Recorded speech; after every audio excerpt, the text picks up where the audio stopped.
আসসালামু আলাইকুম রহমতুল্লাহ। আজকে আরেকটা নতুন ভিডিও নিয়ে আসলাম। এটা হচ্ছে আমাদের ড্রয়িংয়ের কাজ ফিনিশিংয়ের দিকে প্রায়। এটা হচ্ছে একটা বড় একটা ড্রয়িং রুম, যেটা মোটামুটি জানালা, তারপর আলো বাতাস, লাইট নেই কিন্তু আলো বাতাস ভরপুর। দেখেন এখানে একটা বিষয় হচ্ছে, এই রুমটা হচ্ছে ড্রয়িংয়ে করা হয়েছে জেনারেল বেড, কিন্তু ওনারা কি হচ্ছে জেনারেল টয়লেটে অ্যাটাচ করে ফেলছে এই রুমের মধ্যে। কিন্তু ভুলটা কোথায় হয়েছে তারা করার পরেই বুঝতেছে।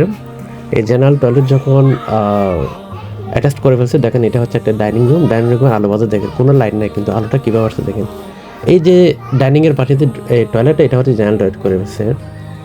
আর এটা হচ্ছে একটা আপনার জেনারেল বেড করা হয়েছে। এই জেনারেল টয়লেটটা হচ্ছে, আর এই ডাইনিংয়ের পরে হচ্ছে জেনারেল টয়লেট। কিন্তু দিন শেষে একটা জিনিস সমস্যা করতেছে ওরা, এটা হচ্ছে একটা মাস্টার বেড আর এটা হচ্ছে অ্যাটাচ টয়লেট। তারপর এটা হচ্ছে টয়লেটের কাজ প্রায় শেষের দিকে, মানে ফিনিশিং প্রায়। আর এটা হচ্ছে মাস্টার বেড, এটা হচ্ছে রুম। এটা হচ্ছে আসলে কিচেন ছিল ড্রয়িংয়ে, তারা পিছনে কিচেন করবে বিধায় গ্রামের তো একটা বাইরে কিচেন করে, সেক্ষেত্রে এটা স্টোর রুম হিসেবে বা ফ্যামিলি ডাইনিং হিসেবে রাখবে। এই বাইরে যেটা দেখতেছেন ওটা হচ্ছে আপনার কিচেন করবে আর কি, বরাট করে পরে বড় করে আর কি। দেখো দিন শেষে একটা জিনিস ভুল হয়েছে, মালিক যেটাই চিন্তা করতেছে সেটা হচ্ছে জেনারেল টয়লেটটা নিয়ে একটু ঝামেলা হয়ে গেছে। এটা ডাইনিং।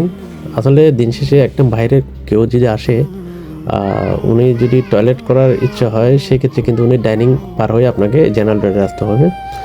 কিন্তু এটা ইউজ করা যায়, কোনো সমস্যা নেই। কিন্তু আসলে আমাদের ইসলামের সিস্টেম অনুযায়ী যদি প্রাইভেট সিস্টেম মেনটেন না হয়, পরে একটা সমস্যার সৃষ্টি হয়। কিন্তু ড্রয়িং রুমটা অনেক বড় করে হয়েছে, কিন্তু আসলে একটা জেনারেল টয়লেট দরকার। দিন শেষে এখন চিন্তা করতেছে একটা জেনারেল টয়লেট করতে হবে, কিছু করার নাই। তো ইঞ্জিনিয়ারের ড্রয়িং যদি চেঞ্জ করতে হয়, অবশ্যই ইঞ্জিনিয়ারের পরামর্শ নিয়ে তারপর ড্রয়িংটা চেঞ্জ করবেন, তাহলে সঠিক পরামর্শটা অবশ্যই পাবেন। ভালো থাকবেন সবাই। আসসালামু আলাইকুম রহমতুল্লাহ।